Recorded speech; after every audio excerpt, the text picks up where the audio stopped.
Baik, selamat malam, Bung Thales. Selamat malam, Bung. Bagaimana kabar hari ini? Alhamdulillah, Oke. masih dengan keadaan Oke.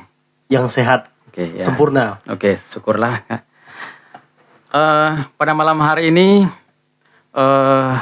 kita berkumpul kembali di sini Ya. untuk berbicara tentang transformasi budaya, Ya. khususnya transformasi budaya Dayak di Kalimantan. Ya, Karena suku Dayak itu termasuk salah satu suku yang unik. Artinya banyak juga para ahli yang tertarik untuk membahas siapa sih sebenarnya suku Dayak ini kan. ya, Nah, kita sebagai orang Kalimantan tentunya juga punya kewajiban atau punya panggilan jiwa untuk juga membahas siapa sih Dayak ini sebetulnya. ya. Siapa sih orang Dayak yang tinggal Kalimantan ini. Nah, dari beberapa teori yang kita ketahui atau yang pernah kita pelajari, Ya, teori pertama itu mengatakan bahwa orang Dayak itu pada awalnya itu berasal dari Yunan, Yunan ya, daerah daratan Cina. daratan Ya, Cina. ya. Ya. Ini kejadiannya tidaklah 100-200 tahun, tetapi ini adalah perjalanan sejarah yang kejadiannya itu ribuan tahun yang lalu. Sehingga memang para sejarawan ataupun antropolog itu memang membahasnya itu tentu melalui berbagai macam penelitian atau pembuktian-pembuktian budaya, sehingga mereka bisa menarik kesimpulan bahwa dengan melihat adanya kemiripan dan pola-pola migrasi orang-orang pada zaman itu, sehingga mereka menarik kesimpulan atau memberikan teori bahwa orang Dayak Kalimantan itu Ya. berasal dari Yunan. Yunan. Atau mungkin Bung Thales punya teori lain atau pernah membaca ataupun pernah melihat mungkin. Ya, saya sekilas saya pernah membaca ada teori lain yang mengatakan tuh suku Dayak itu berasal dari Israel. Jadi kan di Israel itu sebelumnya ada 12 suku, ya kan? Ya, Nah, jadi hilang 10 suku itu dikabarkan bermigrasi ke wilayah lain. ya, Jadi saat ini yang di Israel kan tinggal 2 suku ya. ada suku.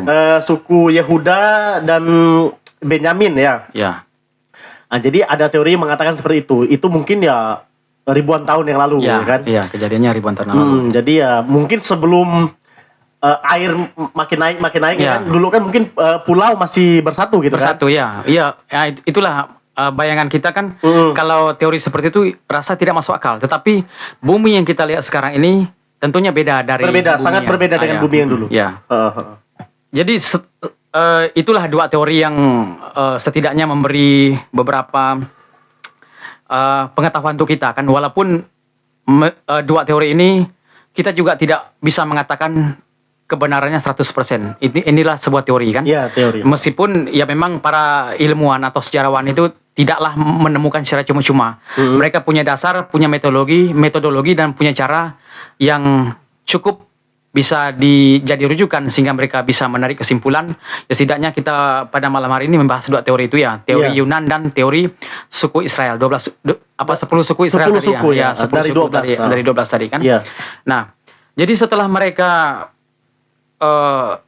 berdatangan atau menetap di wilayah Kalimantan ini atau Borneo ini, jadi mereka juga mulai menyesuaikan dengan alam. Ya mungkin tentunya beda dari di mana mereka berasal. Iya. Kita tahulah bagaimana hutan tropis Kalimantan itu zaman itu tidak ada satu orang pun yang pernah menyentuhnya. Nah, mereka datang ke sini, tentunya cara hidup mereka, cara mereka menyelesaikan diri itu disesuaikan dengan di mana mereka tinggal. Ya sangat berbeda. Ya, sangat berbeda dengan dari wilayah asal mereka. Iya, betul. Ketika mereka datang, sebelum mereka mengenal pertanian atau sebelum mereka mengenal peradaban lebih tinggi, mereka terlebih dahulu ya hidup menggantungkan diri dari alam. Oh iya, jelas Ya, itu. mereka mencari makanan. Misalnya kalau di alam itu apa yang terjadi, Bung Thales? Ya seperti umbi-umbian. Umbi-umbian. Mungkin ya binatang buruan juga kan masih banyak. Masih banyak. Jadi mereka pindah dari satu tempat ke tempat lain itu, mereka hidup ya apa yang tersedia. Karena konsep orang-orang hidupnya masih tradisional atau suku-suku yang masih hidup awal-awal peradaban, mereka belum menetap. Jadi mereka dari pergi di satu tempat ke tempat lain itu dengan cara seperti itu, bertahan hidup dengan menggunakan apa yang disediakan oleh alam. Iya, betul. Jadi untuk Kalimantan, saya pikir umbi-umbian dan binatang buruan itu yang Iya. menjadi tumpuan hidup mereka atau sumber makanan untuk mereka bertahan hidup. Iya, betul. Karena mereka orang pertama yang hidup mulai menetap, sehingga orang Dayak dikatakan bahwa mereka adalah orang pribumi. Iya. Nah inilah. Jadi kalau dikatakan bahwa kalau kita mengikuti teori migrasi, memang tidak ada yang pribumi karena orang itu berputar dari tempat satu ke tempat lain, ya kan? Iya, betul. Tetapi karena orang Dayak ini adalah orang pertama yang membentuk peradaban tempat ini yang menetap, Iya. sehingga kita dikatakan adalah orang pribumi Kalimantan. Iya, betul, Nah. betul. Dan ini Bung, sebenarnya kita menggambarkan kita tuh orang Dayak, ya kan? Iya. Padahal orang Dayak itu kan dinamakan Oleh Belanda. oleh Belanda, ya Ya, kan? orang menamai kita. Orang yang menamai kita. Jadi itu bukan nama kita sebenarnya, Iya. ya. Sebenarnya gitu ya. Ya, Jadi itu sampai menjadi panggilan kita sampai Iya, saat ini. Artinya kan sebelum itu kita punya nama masing-masing. punya nama masing-masing, ya kan? Kita mengklaim kita dengan suku lain Ya. asal di Kalimantan itu sama. Ya. Sebenarnya sebelumnya tuh mungkin berbeda-beda, Ya. ya kan? Tapi karena ada penamaan Dayak, jadi kita tuh cenderung sama. Ya. Ya, kita juga ya nggak bisa mematahkan stigma Ya, itu, ya kan? ya, Ya udahlah, kita terima-terima Ya. aja lah kan, gitu Karena kan? memang ya ada beberapa daerah juga, saya pikir ada suku lain juga sama.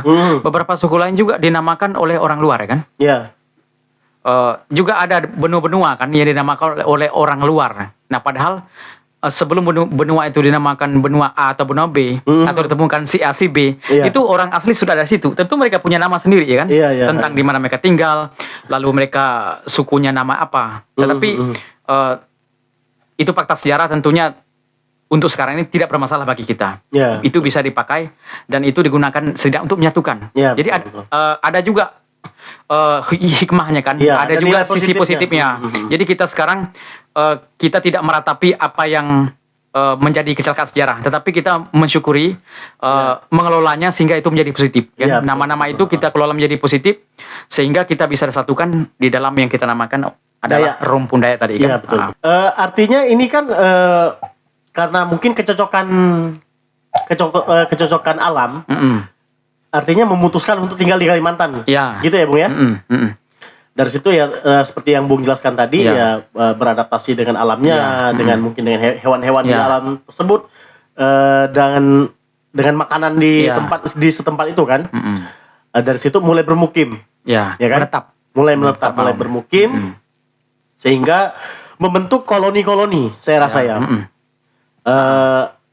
Kumpulan-kumpulan manusia. Kan? Iya, jadi mulai menanam makanan mungkin Ya, ya. menanam pangan. Menanam pangan gitu Ya. ya. Atau menjinakkan binatang. Iya. Ah. Ya, salah satunya itu. Salah satunya, ya. Nah, ketika mereka sudah membentuk perkampungan atau koloni-koloni tadi, mereka kan tentunya ada semacam pola-pola kesepakatan bersama untuk Iya, mereka iya. menjalankan hidup, misalnya pernikahan, Iya. lalu banyak hal lah yang berkaitan dengan hidup mereka kan, kelahiran, kematian, Iya. dan juga banyak hal yang lain. Nah, Mm-mm. itulah yang akhirnya melahirkan hukum adat. Nah, hukum adat itu sebetulnya adalah lahir dari kebutuhan kan. Jadi, Iya. Dan jadi ada yang lahir dari kecelakaan juga. iya, iya, itu salah satunya. Lahir dari sebuah kecelakaan atau tragedi kan, sehingga manusia perlu membentuk, sehingga kejadian-kejadian yang tidak diinginkan itu tidak terjadi lagi. Iya. Nah, sehingga kita mengenal sekarang hukum adat itu tidak mengatur hal yang positif saja, tetapi juga hal-hal yang bersifatnya pidana ataupun apa saja yang bersifat negatif itu sudah diatur. Karena Iya. itulah salah satu kebutuhan manusia ketika mereka hidup bersama. Jadi ada semacam rambu-rambu atau kesepakatan bersama yang menjadi tolak ukur jika mereka ingin hidup bersama. Iya. Itulah salah satu esensi dari hukum adat, ya kan? Iya, betul.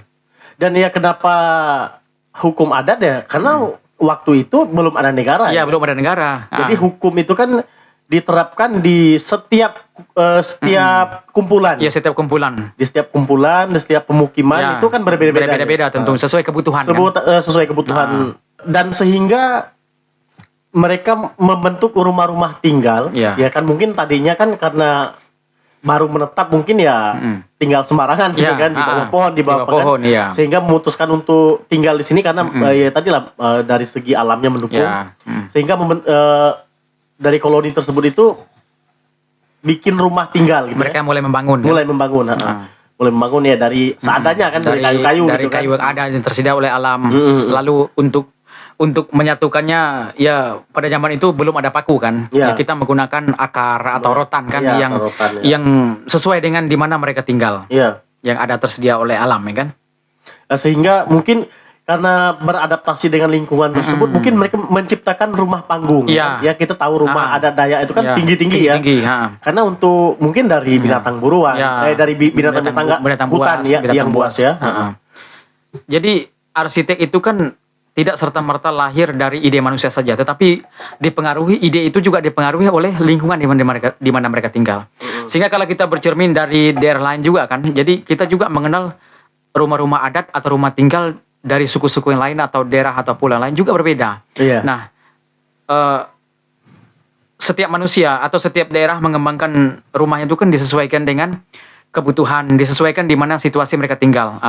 Misalnya seperti Bung Tali tadi katakan, untuk yang di Kalimantan karena memang hutan tropis, Iya. tentulah hutannya masih sangat asli ya kan. Iya. Tentu banyak ancaman dari luar, entah dari binatang, baik binatang yang kecil maupun binatang yang besar ya kan. Iya, Tentu bisa mengancam keberadaan mereka dengan populasi yang begitu kecil kan. Manusianya mungkin masih hitungan belasan atau puluhan orang saja, sehingga mereka merasa perlu untuk membangun rumah yang lebih tinggi, sehingga setidaknya mereka terhindar dari binatang dan juga nyamuk. Karena nyamuk itu kalau posisi rumah agak tinggi, dia agak mulai berkurang ya kan. Iya, betul. Dia kurang. Sehingga seiring berjalan waktu, mungkin ada perpecahan, pertikaian di antara satu kelompok, itu bisa bikin kelompok-kelompok baru, membentuk kelompok baru, membentuk perkampungan baru. Iya, betul. Dari situ mungkin mereka mengenal artinya kampung tetangga gitu kan, atau membentuk kebiasaan jadi sub-suku lain, gitu, sub-suku ya kan? lain. Ketika mereka sudah membentuk kehidupan bersama, tentu juga kebutuhan mereka kan beragam ya kan. Maksudnya mereka mulai memiliki kebutuhan yang lain, entah pakaian, entah pangan kan, tentunya bervariasi. Adanya kebutuhan-kebutuhan semacam itu, mereka mulai berinteraksi dengan orang luar. Mereka mulai bepergian entah ke daerah kampung tetangga, ataupun bahkan mereka mulai berinteraksi dengan orang yang beda dari kelompok mereka. Iya, betul. Nah, untuk menunjang mobilitas mereka atau mobilisasi mereka untuk bepergian atau membawa barang atau produk ke tempat lain, mereka menciptakan alat transportasi kan. Nah, mungkin awalnya mereka menggunakan bepergian kemana-mana, mereka menggunakan kaki atau jalan kaki kan. Tetapi tentunya berjalan kaki ini kan keterbatasan tenaga manusia. Nah, mereka akhirnya membentuklah transportasi. Nah, karena di Kalimantan ini kebanyakan adalah sungai. Sungai itu memudahkan mereka untuk pergi ke hilir kan. Meskipun ke hulunya mungkin agak sulit, tetapi ketika ke hilir itu lebih mudah, dan sungai itu memudahkan mereka untuk tidak tersesat di tengah hutan belantara Kalimantan yang memang masih begitu lebat kan. Dan sungai itu pun satu-satunya akses yang paling aman. Paling aman. Dari ular, dari binatang-binatang buas ya kan. Walaupun ada buaya, tapi kan susah juga untuk buaya ya kan ke perahu gitu kan. Karena mereka menggunakan perahu. Dan setidaknya dengan mereka mengikuti alur air, mereka tidak tersesat. Iya, betul. Karena waktu itu belum ada jalan. Dan lebih aman juga, mereka tidak terancam oleh binatang buas juga kan, atau dengan kebudayaan lain juga. Karena ketika mereka memasuki kampung lain, belum tentu mereka saling kenal ya kan. Dan itu menimbulkan ancaman bagi mereka, apalagi kalau memang mereka bertemu dengan peradaban lain. Untuk peradaban di hilir sungai, peradaban pesisir itu setidaknya mereka sudah tahu arahnya. Iya. Karena memang kebiasaan orang-orang pada zaman itu ketika mereka membeli kebutuhan seperti pakaian ataupun barang-barang atau benda-benda yang mereka perlukan untuk menunjang kehidupan mereka di tempat mereka membangun peradaban, mereka lebih memilih membeli kan, ataupun barter ya. Barter. Sifatnya barter. Waktu itu kita belum mengenal uang. Jadi orang dari kampung itu membawa produk mereka, entah pangan, entah apapun yang pada zaman itu yang mungkin kita juga kurang mengetahui kan. Tetapi tentunya mereka juga punya sesuatu yang bisa mereka tukar atau mereka jual dengan orang di luar kampung mereka. Iya. Sehingga seiring berjalannya waktu, mungkin udah ratusan tahun, bahkan ribuan tahun mereka menetap di Pulau Kalimantan. Masuklah budaya kerajaan dari Pulau Jawa ya, sehingga membuat pola-pola yang baru di masyarakatnya ya kan? Ya, penyesuaian baru di masyarakatnya, sehingga banyak orang Dayak yang hampir kecenderungannya itu mengikuti cara-cara dari orang-orang kerajaan.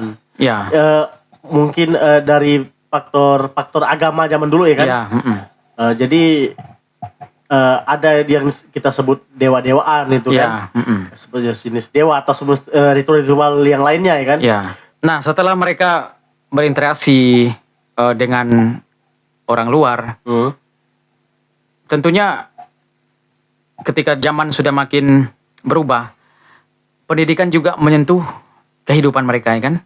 Nah, sehingga kita melihat sekarang bahwa meskipun ada banyak hal yang masih perlu diperbaiki, tetapi setidaknya kita sudah mulai menapaki kemajuan.